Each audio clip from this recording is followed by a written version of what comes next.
4 gündə ilə hazırlanan, dənə-dənə yuxa açmadan Türk paxlavasının ən asan reseptini bölüşürəm sizlərlə. Ərzaqların tam ölçüsünü videonun altında qeyd edəcəm. Gördüyünüz kimi lazım olan ərzaqlardan istifadə edib xəmir yoğururam. Daha sonra xəmiri 10 dəqiqə dinlənməyə qoyuram. Bu arada şərbətimi hazırlayıb soymağını gözləyirəm. Şərbət mütləq şəkildə soyuq olmalıdır. İçliyimi blenderdan keçirdib qoyuram kənara. Daha sonra xəmirimi 4 hissəyə bölərək hər bir hissəsinə bol qarğıdalı kraxmalı səpərək yayıram.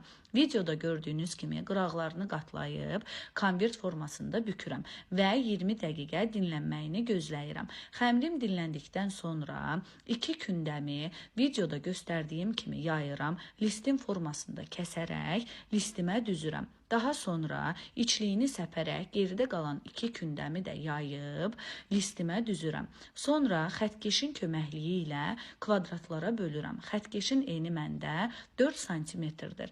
Daha sonra isə əridilmiş kərə yağını paxlavanın üzərinə əlavə edib 180 dərəcə isidilmiş sobada alt-üst rejimdə üzəri qızarana qədər təxminən 45 dəqiqə bişirirəm. İsti paxlavanın üzərinə soyuq şərbəti əlavə edib ağzını örtərək şərbəti canına çəkməyini gözləyirəm. Hazırlayacaq olan hər kəsə indidən nuş olsun.